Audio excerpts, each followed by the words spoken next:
मेरे लिए मुस्कुरा दो।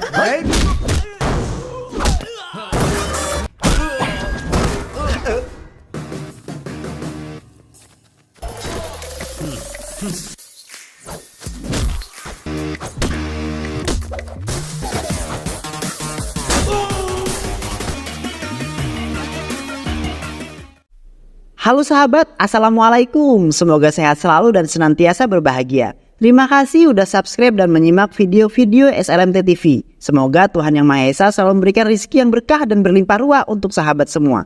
Nah, kali ini SLMT TV akan membawakan alur cerita film yang berjudul Tenali Ramaksina. Bagaimana keseruan filmnya? Nggak perlu banyak basa-basi, ini dia alur ceritanya.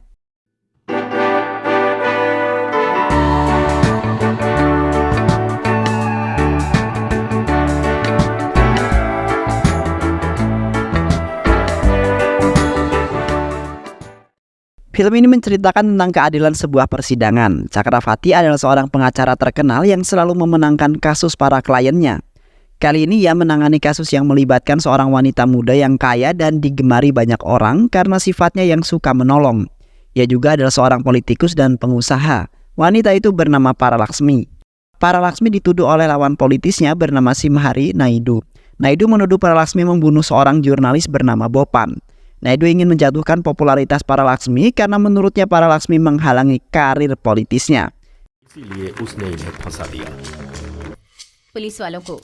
Singkat cerita, Ibu Paralaksmi meminta pengacara handal agar membantu membebaskan anaknya dari tuduhan yang tak terbukti tersebut. Menurut sang ibu, anaknya penuh dengan kasih sayang. Ia tak mungkin berbuat sekeji itu. Paralaksmi adalah sosok yang suka membantu banyak orang yang lemah. Di lain sisi, film ini memperkenalkan seorang pengacara bernama Tenali. Tenali belum seterkenal Cakravati. Ia harus bekerja keras untuk memasarkan dan bersaing menjual jasanya di depan gedung pengadilan. Namun hal itu tak mudah seperti yang dibayangkannya. Tenali cukup sulit mendapatkan seorang klien. Namun ia tetap berusaha keras. Tenali mempunyai bapak yang bernama Durgo Rao. Ia seorang calo di pengadilan yang menghubungkan klien untuk diperkenalkan ke pengacara. Namun bapak Tenali tidak pernah membantu Tenali sama sekali dalam mendapatkan seorang klien. Durgo malah mengenalkan klien itu ke pengacara yang lain. Didikan Durgo Rao ini membuat Tenali berselisih paham dengan bapaknya. Tenali mengira jika bapaknya tidak mempercayai kemampuan Tenali. Namun bapak Tenali mempunyai alasan tersendiri kenapa melakukan hal tersebut. Ia ingin Tenali mendapatkan kasus besar dan memenangkannya. Selain kehidupan karirnya, Tenali yang masih muda juga memiliki kisah cinta kepada Rukmini, anak dari pengacara kondang yaitu Cakravati. Namun sayang Rukmini tak membalas cintanya Tenali. Menurut Rukmini, tak mempunyai waktu untuk memikirkan sebuah percintaan. Paginya partner Tenali bernama Srenu dipukul oleh kliennya. Klien itu marah karena merasa ditipu oleh Srenu yang selalu meminta bayaran namun kasusnya tak kunjung juga selesai. Tenali mencoba menenangkan keduanya. Tenali mengambil kasus Srenu. Tenali berkompromi dengan pihak penggugat dan tergugat. Kasusnya pun berhasil diselesaikan oleh Tenali. Pihak tergugat dan penggugat saling menerima.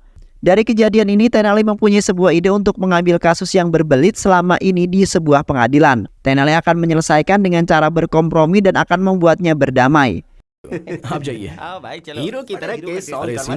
Dari situ, Tenali berhasil mengumpulkan banyak uang dan memamerkannya kepada keluarga. Bapak Tenali bukannya bangga, malah memarahi Tenali. Meski Durgo Rao seorang calo pengadilan, ia tak mendidik anaknya untuk menangani kasus dengan cara berkompromi.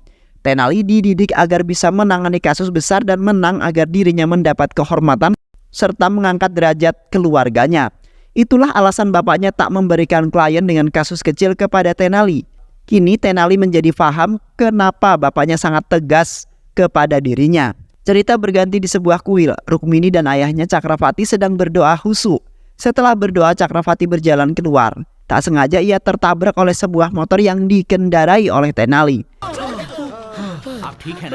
Tenali kemudian meminta maaf kepada Cakravati. Rukmini terlihat di samping Cakravati dan di situ Tenali tahu bahwa Rukmini adalah anak pengacara kondang yaitu Cakravati. Hari sidang Paralaksmi pun tiba. Pendukung Paralaksmi berbondong-bondong ke sebuah pengadilan. Suasana pengadilan pun menjadi sangat ramai. Terlihat Paralaksmi didampingi oleh Cakravati dan dari kejauhan Naidu yang turut menghadiri persidangan tersebut. Di ruang sidang, jaksa menuntut umum menuntut Paralaksmi agar dihukum berat karena telah menghilangkan nyawa seseorang.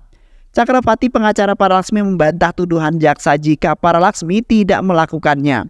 Cakravati meminta penangguhan penanganan karena bukti yang disertakan jaksa sangat lemah.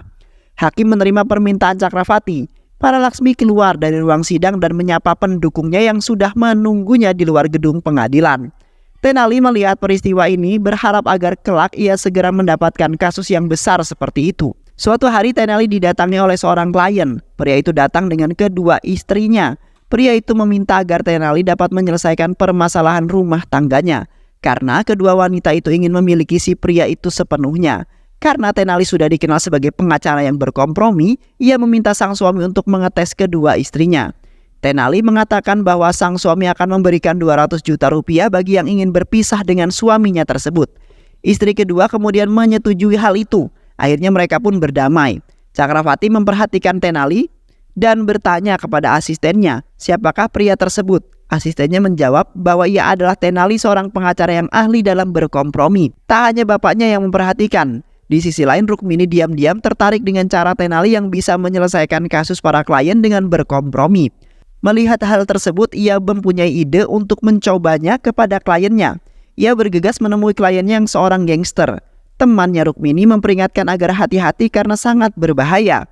Rukmini mencoba cara Tenali tadi. Ia mengajak kliennya untuk membujuk istrinya dan membatalkan tuntutan kasus KDRT-nya dengan memberikan 60 hektar tanah kepada sang istri. Tak disangka pria itu tak menyambut baik Rukmini. Ia malah menyuruh anak buahnya keluar dan menggoda Rukmini. Tiba-tiba Tenali datang menyelamatkan Rukmini. Tenali menghajar para gangster tersebut.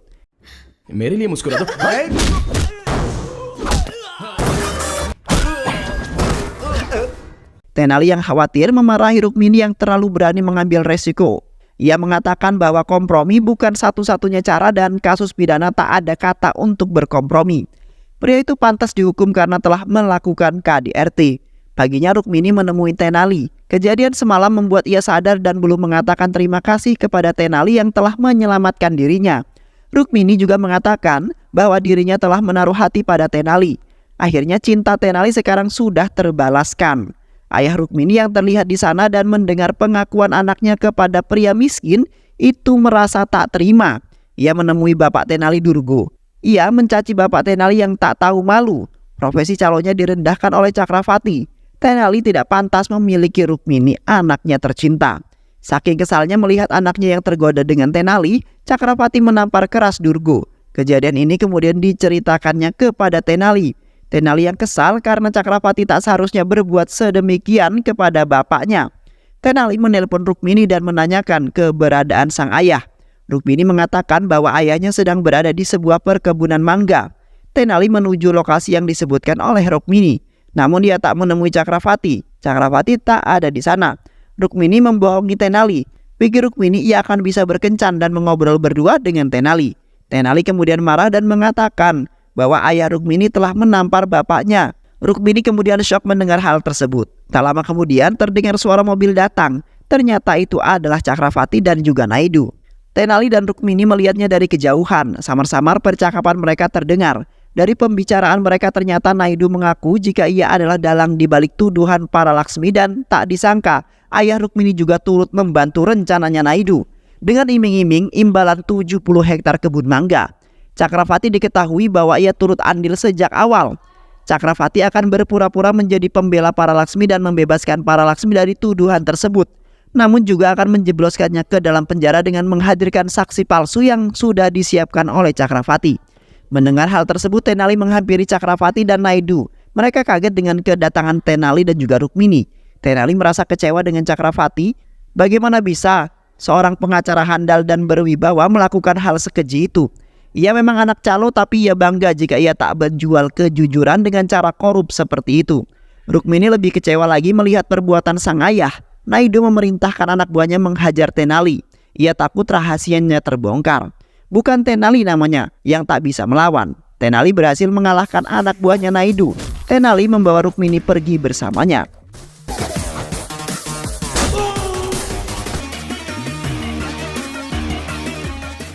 Paginya Cakravati mendatangi rumah Paralaksmi. Karena takut Tenali sudah mengatakan kepada Paralaksmi.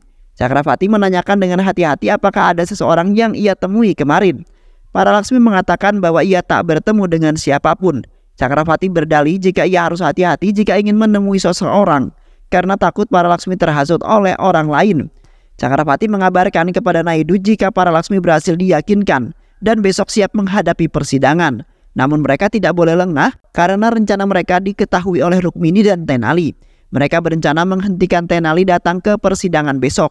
Sidang lanjutan para Laksmi pun tiba. Rukmini dan Sureno menunggu kedatangan Tenali. Mereka cemas karena mereka tak dapat menghubungi Tenali. Rupanya di tengah perjalanan menuju pengadilan, Tenali dihadang oleh anak buahnya Naidu. Tenali diculik, dimasukkan ke dalam sebuah truk kontainer. Terlihat peserta sidang menunggu kedatangan hakim.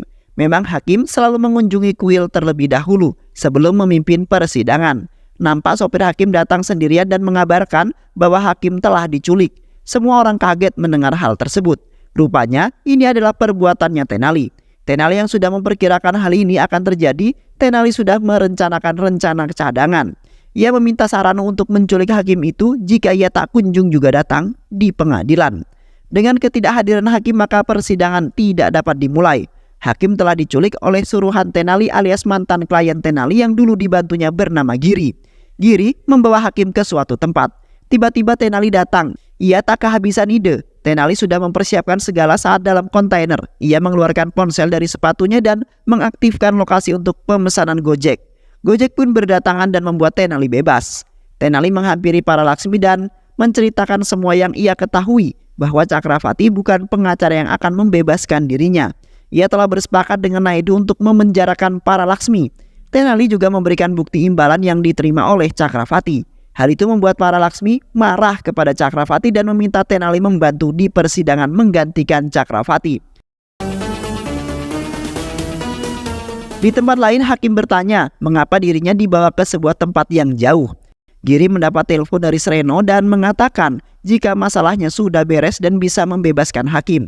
Giri mengatakan pada hakim jika ia salah menculik orang dan meminta maaf pada hakim. Hakim pergi dengan sangat kesal.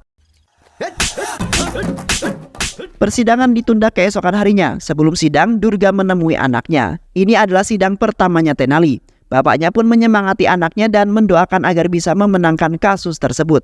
Cakravati kini duduk di kanan meja hakim sebagai penuntut. Ia nampak percaya diri dan mulai bertanya kepada para Laksmi. Kemanakah ia berada di saat kejadian? Para Laksmi pun menjawab jika ia sedang berada di rumahnya dan tidak sedang bepergian. Cakravati pun kembali menanyakan tentang CCTV yang berada di rumahnya dan para Laksmi menjawab jika CCTV di rumahnya saat itu memang tidak bisa digunakan. Cakravati meminta hakim untuk menghadirkan saksi. Saksi itu adalah Inspektur Kiran. Inspektur Kiran pun bercerita jika ia berada di TKP pada pukul 5:30 pagi dan baru mendapat telepon dari seorang saksi mata pada pukul 7 pagi. Pelapor itu mengatakan bahwa ia melihat seorang telah dibunuh oleh para Laksmi dan ketika mendapat laporan itu pun ia langsung menangkap para Laksmi. Tenali bertanya pada inspektur, apakah inspektur dan pelapor saling mengenal? Inspektur menjawab tidak saling mengenal. Tenali langsung bertanya lagi kepada inspektur, apakah pelapor menelpon di HP pribadi atau telepon kantor? Spontan inspektur menjawab, melalui nomor pribadi Pak. Tenali tersenyum dan mengatakan bahwa bagaimana mungkin pelapor bisa menelpon di nomor pribadi Anda sedang Anda dan pelapor tidak saling mengenal. Pihak Cakravati diam tak berkutik dan saksi selanjutnya dihadirkan di persidangan. Mereka adalah sepasang suami istri. Mereka berasal dari Dermastala dan akan pergi ke Bangalore. Menurut kesaksian mereka, saat di perjalanan dan berhenti di benteng Kondaredi, ia melihat peristiwa pembunuhan terjadi. Karena takut mereka tak segera melapor, mereka melapor dan kejadian itu beberapa jam setelahnya, yaitu sekitar pukul 7. Mereka tak tega jika seorang jurnalis dibunuh di depan matanya. Tenali pun langsung bertanya, bagaimana tahu jika itu adalah seorang jurnalis? Mereka menjawab dengan berbagai alasan. Tenali memohon kepada hakim untuk mempertimbangkan kesaksian suami istri ini. Dan Tenali membawa bukti dari CCTV rumah mereka jika pada saat kejadian suami istri ini tak sedang bepergian. Mereka pada pukul 4.20 berada di rumahnya. Atas bukti yang kuat, Tenali meminta kepada Yang Mulia untuk menghukum saksi-saksi palsu yang hadir pada saat ini dan membebaskan para Laksmi dengan sangat hormat. Hakim telah memutuskan untuk menghukum saksi palsu yang dihadirkan Cakravati serta memberikan sanksi kepada jaksa penuntut umum. Para Laksmi pun bebas dan disambut oleh penggemarnya.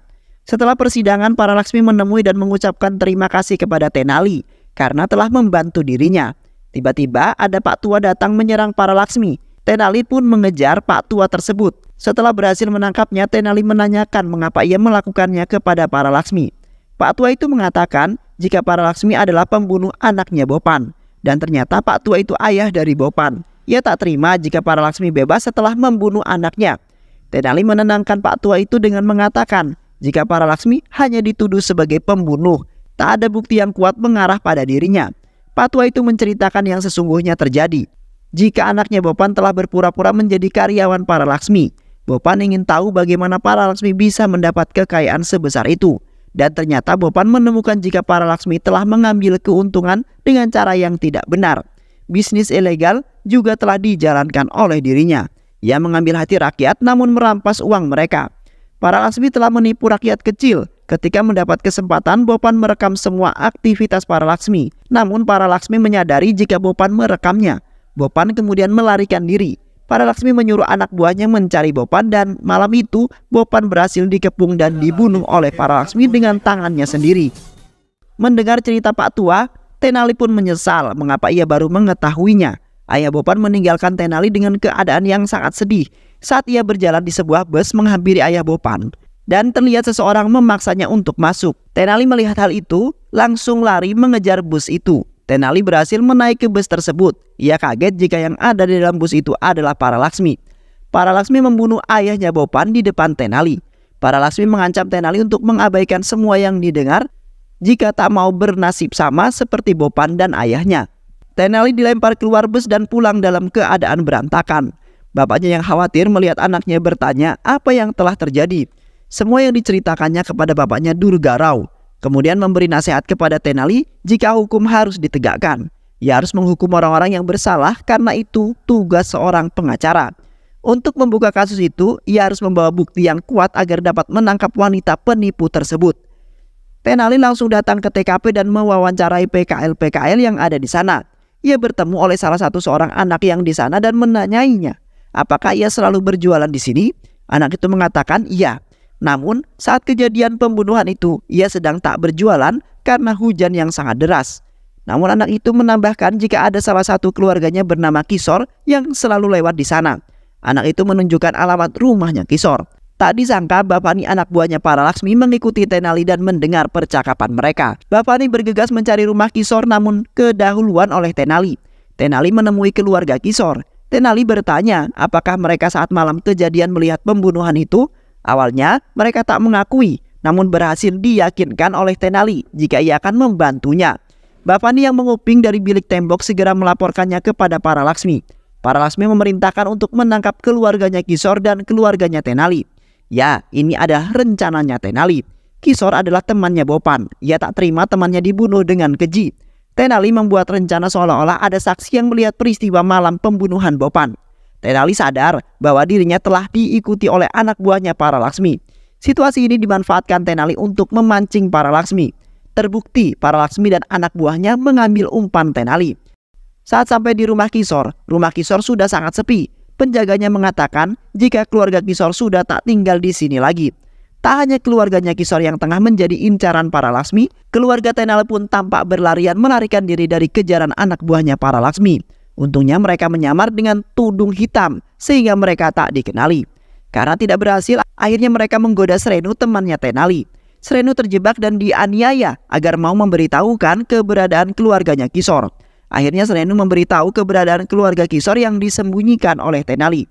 Singkat cerita, anak buah para Laksmi pergi ke tempat persembunyian Kisor dan keluarganya. Rumah Giri menjadi tempat persembunyian keluarganya Kisor. Anak buah para Laksmi mengaku sebagai pacarnya Kisor. Ia datang ingin bertemu dengan Kisor. Mereka tak terima Kisor mengadu pada ayahnya dan tiba-tiba mereka dikepung oleh anak buah para Laksmi. Anak buah para Laksmi membawa keluarga Kisor dan Giri ke rumah para Laksmi. Giri mencoba bicara dengan para Laksmi apa yang sebenarnya terjadi. Laksmi pun mengaku jika ia telah membunuh Bopan dan keluarganya. Dan ia tak akan segan-segan membunuh siapapun yang menghalangi semua urusannya termasuk karirnya. Keluarga Kisor sedang dipukuli anak buahnya. Para Laksmi bicara pada mereka jika ia akan membunuh mereka apabila membuka mulut tentang apa yang dilihatnya. Kisor pun berjanji tidak akan mengungkapkannya kepada siapapun. Kisor tak akan memberikan kesaksian sebenarnya di persidangan. Ia akan mengatakan jika ia telah diancam Tenali. Para Laksmi pun senang mendengar hal tersebut. Di rumah Cakrawati, Rukmini masih kecewa dengan perbuatan sang ayah. Ibunya tak henti-hentinya meminta Rukmini memaafkan apa yang telah dilakukan ayahnya dan menjauhi Tenali. Rukmini membela Tenali karena Tenali adalah pria yang cerdas. Ia akan menjadi pria yang sukses dengan keterampilan yang dimilikinya. Ayah Rukmini mendengar percakapan ibu dan anak tersebut. Rukmini bercerita kepada ibunya bahwa Tenali akan membuktikan jika para Laksmi sangat bersalah. Tenali telah memiliki bukti para Laksmi telah mengakui jika ia membunuh Bopan dan juga ayahnya. Karena saat Kisor dan keluarganya bertemu para Laksmi, ia memasang kamera kecil pada kacamata dan kancing bajunya untuk merekam. Mendengar hal itu, Cakrawati menelpon para Laksmi bahwa ia telah ditipu oleh Kisor. Cakrawati mengatakan jika tak ada saksi mata selama ini, itu hanyalah rencana buatan Tenali agar para Laksmi mengaku. Para Laksmi marah. Ia kemudian menyuruh anak buahnya untuk menyiksa keluarganya Kisor. Tak sampai di sini, para Laksmi meminta Naidu bergabung padanya untuk menghajar Tenali. Naidu kemudian bersedia untuk membunuh Tenali. Tenali dikepung di bawah terowongan oleh anak buahnya Naidu. Mereka beradu dan Tenali berhasil mengalahkan mereka semua. Keluarga Kisor diminta untuk mengumpulkan alat perekam yang mereka miliki. Mereka kemudian mengumpulkannya ke dalam sebuah kantong. Ibu para Laksmi kemudian membawanya. Namun tiba-tiba Tenali datang dan mengambil kantong yang berisi kamera dan membawanya untuk pergi. Para Laksmi kemudian mengejarnya. Namun tiba-tiba kendaraan motor yang menyerupai Tenali berdatangan hingga membuat para Laksmi kesulitan untuk mengenali mana Tenali yang asli. Sampai di pengadilan, para Laksmi mencari Tenali dan menemukannya. Para Laksmi meminta agar Tenali memberikan rekaman itu kepada dirinya. Namun Tenali terlanjur menyerahkannya pada hakim dan kini hakim telah mengetahui apa yang telah terjadi sesungguhnya. Kasus pembunuhan Bopan pun dibuka kembali karena pengakuan para Laksmi. Tak hanya itu, semua bisnis ilegal para Laksmi juga akan dituntut karena telah membuat sebuah kerugian yang sangat besar. Dan para Laksmi pun ditangkap dan ditahan dan dimasukkan ke dalam penjara. Hingga akhirnya film pun selesai. Baik sahabat, itulah alur cerita film yang berjudul Tenali. Mudah-mudahan sahabat semua terhibur dengan alur cerita film ini. Sehat selalu. Wassalamualaikum warahmatullahi wabarakatuh.